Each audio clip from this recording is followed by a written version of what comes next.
Nah, pada minggu ke-7 ini, kita akan membahas tentang pembiayaan atau financing.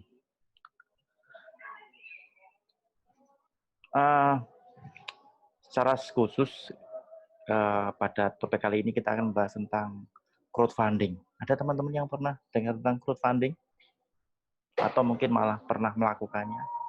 Pada presentasi pertama ini, kita akan bahas tentang apa itu crowdfunding, what is the best example for crowdfunding, jenis-jenis crowdfunding, apa yang dibutuhkan teman-teman kewirausahaan untuk bisa mendanai crowdfundingnya. Meskipun topik artikel ini lebih detail lagi tentang digital humanities, tapi untuk tahap awal kita akan bahas crowdfunding itu apa. Nah, crowdfunding itu adalah sebuah praktek yang melibatkan banyak orang. Mereka akan sharing resources, uang. Uangnya sedikit, tapi karena orangnya banyak jadi banyak lah. Mereka ngumpulin dana rame-rame untuk memberikan pembiayaan, to financing atau pembiayaan sebuah project bisnis. Biasanya model bisnis ini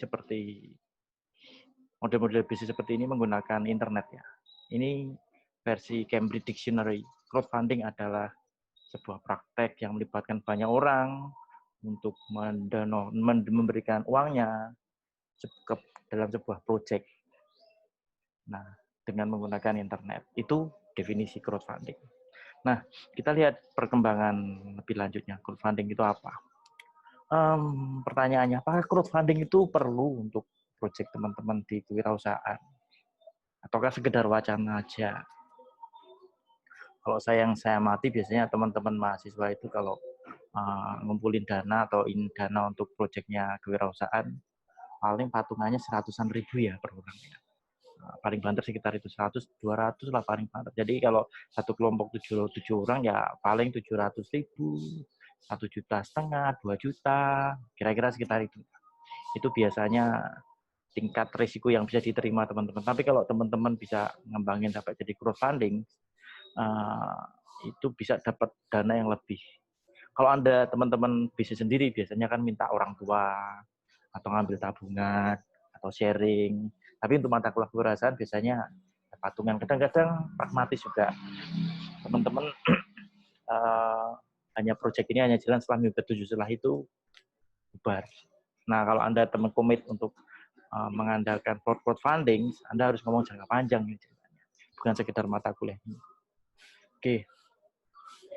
Jadi crowdfunding itu mungkin layak buat Anda yang pengen ngelanjutin proyek ini lebih dari sekedar untuk mata kuliah kewirausahaan. Jadi kalau bisnis Anda biasanya pakai uang tabungan, tapi dengan adanya crowdfunding, Anda mungkin untuk mendapatkan dana lebih dari sekedar tabungan Anda. Sementara yang tradisional kayak pinjam di bank, pasar modal masih nggak mungkin untuk proyek yang baru awal seperti teman-teman lakukan. Oke, kalau teman-teman lihat crowdfunding itu ada dua yang cukup terkenal di dunia, itu namanya Kickstarter sama Indiegogo. Buka aja di Google-nya di Kickstarter atau Indiegogo. Di Kickstarter, di yang sebelah kanan ini Kickstarter, itu teman-teman bisa lihat bagaimana ide-ide dari anak muda itu biasanya ide-ide kreatif itu mendapatkan pendanaan. Macam-macam metodenya. Nanti kita akan bahas jenis-jenis pendanaan yang dimungkinkan.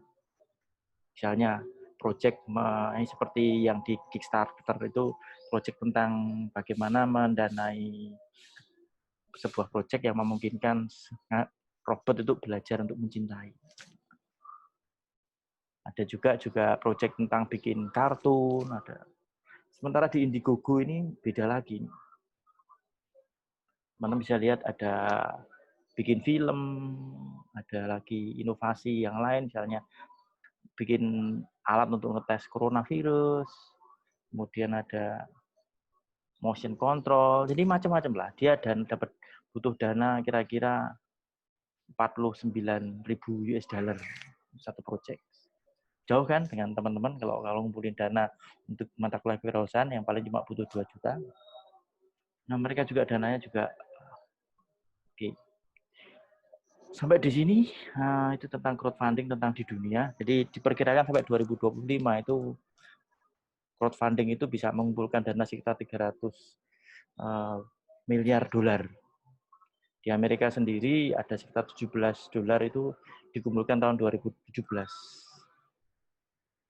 Jadi kira-kira separuh duit itu, separuh crowdfunding itu di Amerika. Secara global di Europe itu mengumpulkan dana yang lebih besar lagi. Jadi 6,48 billion. Sementara South Africa, Amerika Selatan itu relatif kecil. Bagaimana dengan Indonesia? Kita bisa lihat Indonesia itu teman-teman familiar dengan kitabisa.com, amarta.com, kolase.com, akseleran.com, angin.id. Itu crowdfunding yang berkembang di Indonesia. Kita bisa lihat, misalnya akseleran dokter itu proyeknya apa aja. Dia modelnya kayak pembiayaan, ngasih pinjaman dana ke seseorang. Orangnya juga nawarin bunganya dia berani pasang 24%, 15%, tergantung kesepakatan antara pemberi pinjaman. Itu jenis-jenis, dia modelnya pembiayaan. Nanti saya bahas tentang pembiayaan pakai peer-to-peer lending group. Ini juga ada lagi yang kitabisa.com. Kitabisa.com teman-teman bisa lihat kan, ini dia ngumpulin dana untuk membantu mengatasi COVID-19. Ada juga misalnya masuk sembako atau stok APD atau bahkan proyek-proyek solidaritas spesifik, misalnya membantu ada anak kecil yang butuh operasi. Kitabisa.com banyak bergerak di kesehatan sih. Dulu awal proyek ini bisa dilihat di kasusnya Red Cross ya. Proyek yang awal-awal proyeknya kitabisa.com itu dia ngumpulin dana untuk membeli sebuah bis untuk donor darah. Amarta beda lagi. Amarta juga pembiayaan tapi usaha kecil. Jadi sampai sejauh ini mereka sudah mengumpulkan kira-kira 1,8 miliar rupiah untuk mendanai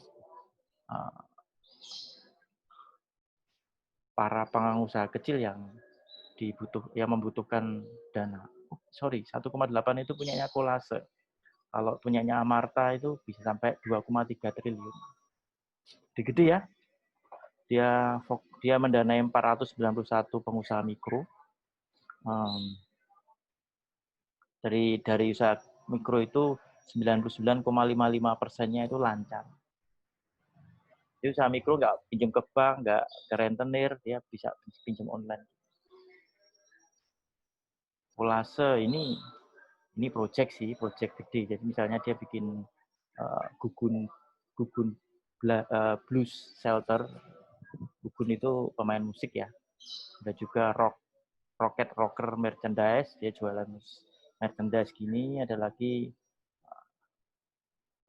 ini kan dapat dana berapa, kira-kira 10%, 100% sudah terpenuhi. Jadi targetnya butuh berapa. Itu yang ada di Indonesia. Pertanyaannya, kira-kira crowdfunding yang cocok buat teman-teman itu yang apa sih? Teman-teman mau pakai crowdfunding yang kitabisa.com atau Amarta? Jadi sebelum jawab itu kan ada beberapa tipe crowdfunding ya. Sebenarnya ada banyak sekali, teman. Kita bikin ringkas saja ya. Crowdfunding itu ada 3 jenis. Donasi, memberi dengan tangan kanan, tangan kiri jangan sampai lihat. Jadi ya ikhlas saja memberi. Itu tipe 1. Indiegogo, Kickstarter juga ada yang donasi seperti itu. Kalau di Indonesia ya Kitabisa kebanyakan donasi. Kemudian ada debt crowdfunding atau peer-to-peer lending group ya.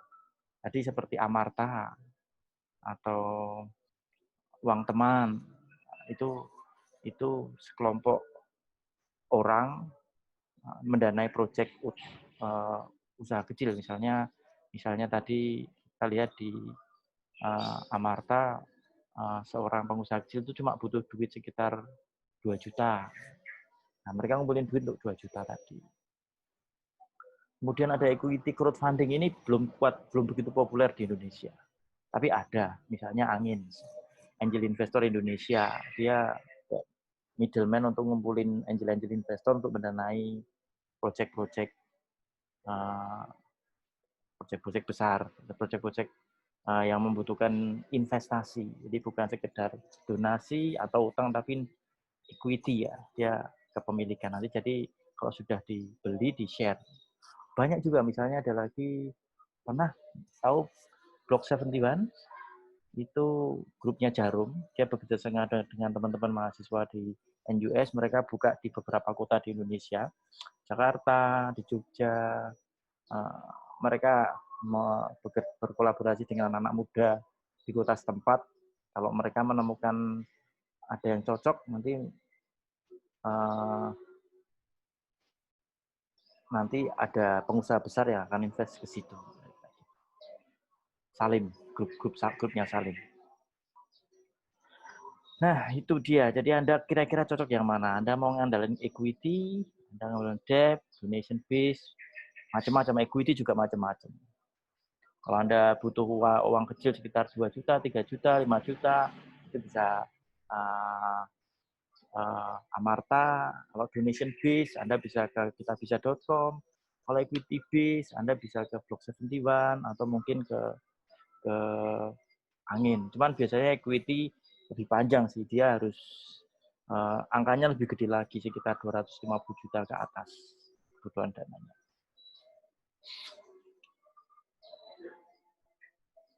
Oke, ada beberapa catatan kecil. Apa yang perlu Anda lakukan? Apa manfaatnya kalau Anda ikut crowdfunding? Manfaatnya satu, Anda bisa di crowdfunding itu Anda bisa menguji konsep Anda. Apakah konsep Anda itu cukup matang ataukah cukup baru, bisa diterima pasar. Mereka mau mendonor atau mereka mau invest atau ngasih pinjaman, kira-kira seperti itu. Jangan Anda harus bisa menjelaskan itu kepada donor atau orang yang memberi dana Anda. Bagi perusahaan baru cukup fantastik juga sih ya kalau mau untuk menguji konsep Anda tadi ya. Ya, apakah Anda terbukti bahwa proyek Anda itu benar-benar baru untuk bisa menarik orang? Satu. Yang kedua, generate buzz. Jadi kira-kira visibility itu mereka akan membantu Anda untuk mungkin proyek Anda nggak visible ya.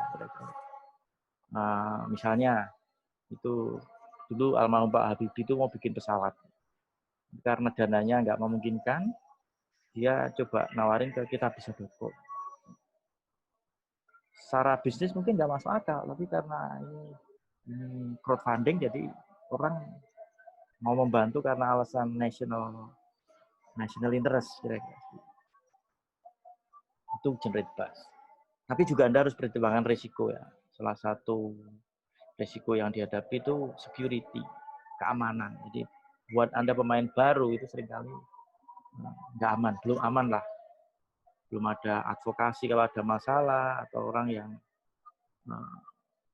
kalau Anda mau invest, kadang-kadang juga harus dilihat bener nggak nih kira-kira dibohongin apa enggak.